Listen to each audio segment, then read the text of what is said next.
PS4 Honda XR125. I'm going to give a couple of reasons why I think this is actually a really cool bike to get as your first bike. And the way I see it is 125s are slow, it's the way it is. You can get one that'll do 10, 15, maybe maximum miles an hour more than this on the road, which isn't that much more exciting.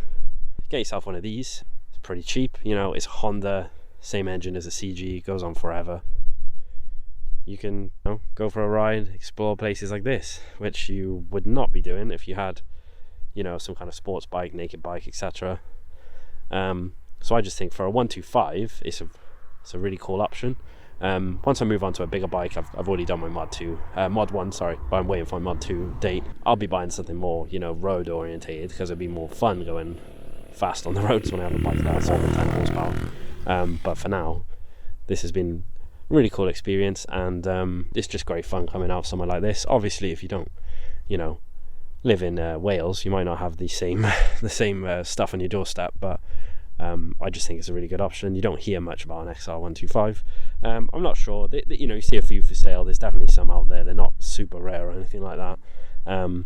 This one I paid £800 for. I knew it needed some work. It didn't have an MOT.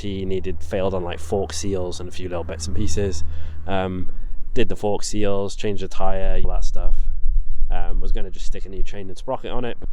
Why not? While I'd gone that far, taking it all apart. And then it turned out that I found a big hole in the swing arm because it was a bit rusty. So that is my advice. If you are going to look at one of these, have a look on the bottom side of the swing arm, because it looked absolutely fine from the top.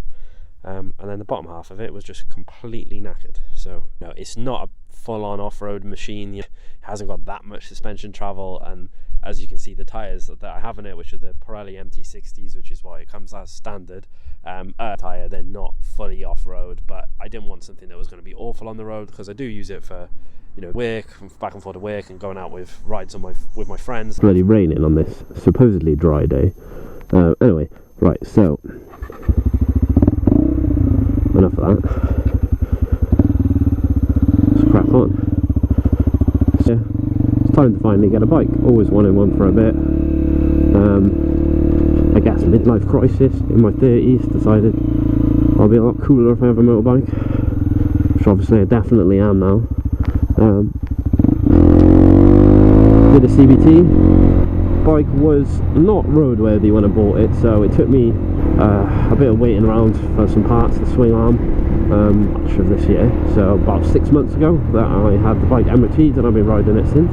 Just been absolutely friggin' awesome, to be fair. I love bikes now.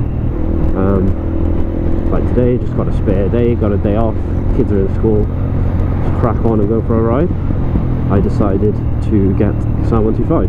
Well, I didn't really decide, I gotta be honest. I did not really know this bike existed, and I was looking at other Honda 125s, because you can buy one for £1,000 or whatever, and then ride it for 6 months, sell it for £1,000. You know, you don't have to really invest too much money, but then also at the same time, you do not have to worry about really losing any money.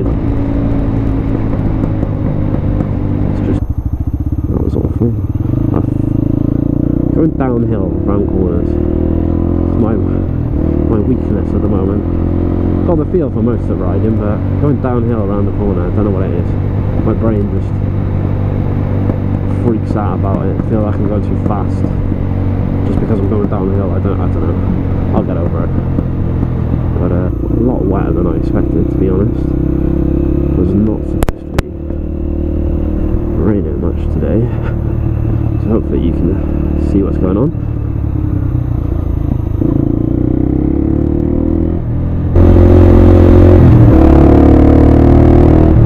Never ridden a motorbike in my life till the day of my CVT. My dad had them when I was younger, my friends got them, but I'd never ridden one. Obviously I've been a passenger on one, but I'd never ridden a motorcycle until the day of my CVT. So picked it up pretty quick.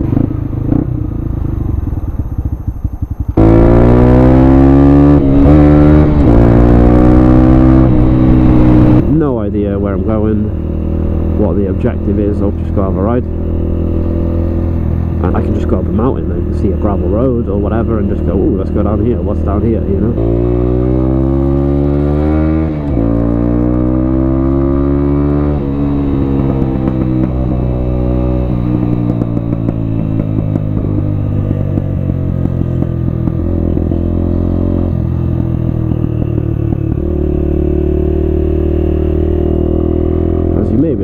By the exhaust, I did buy it off teenager. Had it as his first bike, fulfilling his dreams, I guess. Hopping a bag and getting into Mackies.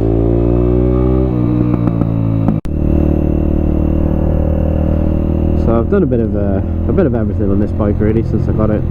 Done some long rides. I did 112 miles in an afternoon with my mates. It is a bit long to be sat on this saddle when you've only got, you know, that much power. That's it. That's absolutely everything I got. So that gets a little bit boring when you're absolutely pinned for about 12 miles. But you know, it's enough to have fun on these, you know, twisty roads. Handle's okay, not too bad.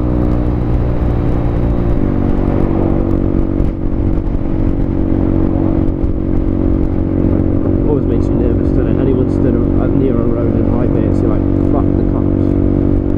You think, I'm on a 125, it's basically impossible to be caught speeding. The physicality of this bike, cost about £12 to fill it up, something like that, and I'll get the best part 200 miles out of that. It works out something like 18, 19 miles per gallon is absolutely enough, you know. Oh yes.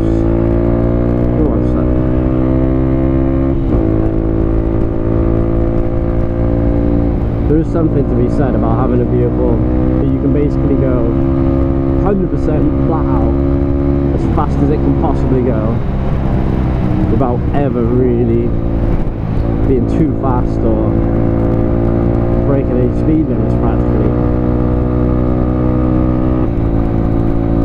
I'm not racing anyone. Well, except this bad at the moment. I'd like to at least not get dropped by a man.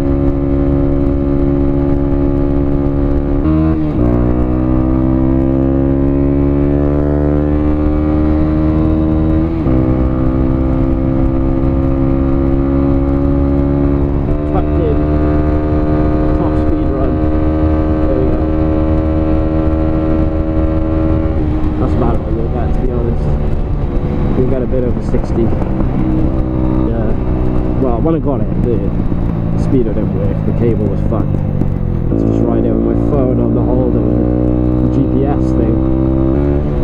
Flat out for at least 2 miles. You will hit 62. I think 63 is the sort of knock down a hill record that I got. That's my mod 1 last week.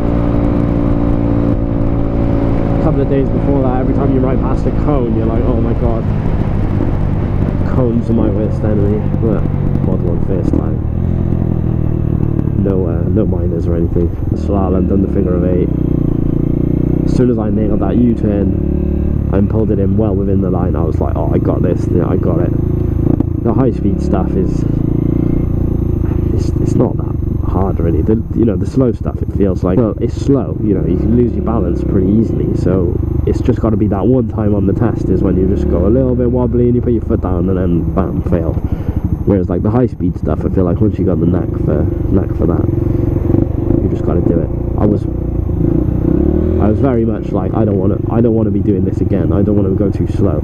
So I think I did both at like 55 kilometers an hour or whatever when it's supposed to be, you know, the minimum is supposed to be 50, but obviously you get away with 48, 49 or whatever.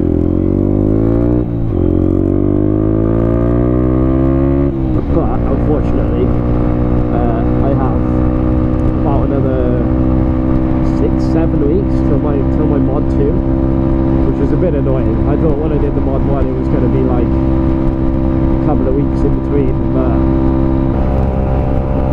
till November till I gotta do that, so a bit annoying that I gotta wait that long.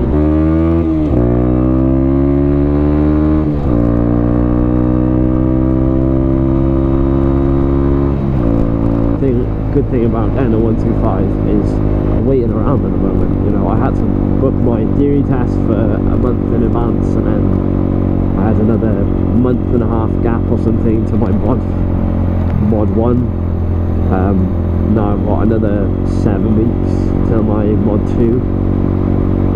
So I could have got through it a bit faster if I booked everything super quick and straight away or whatever, I guess.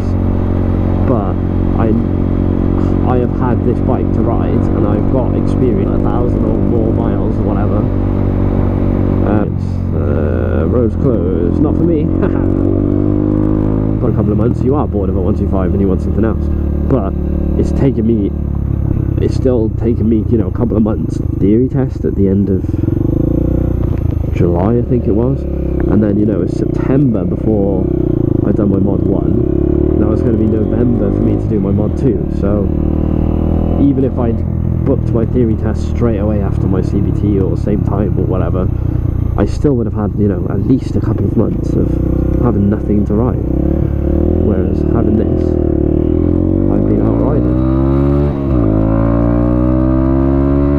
So I think it's definitely worth that.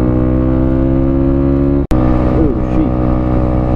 See, that seems like it's about it.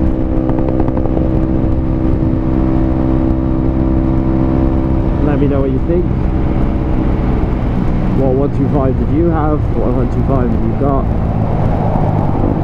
Do you think I'm wrong? Do you think it's a great option? Okay, goodbye.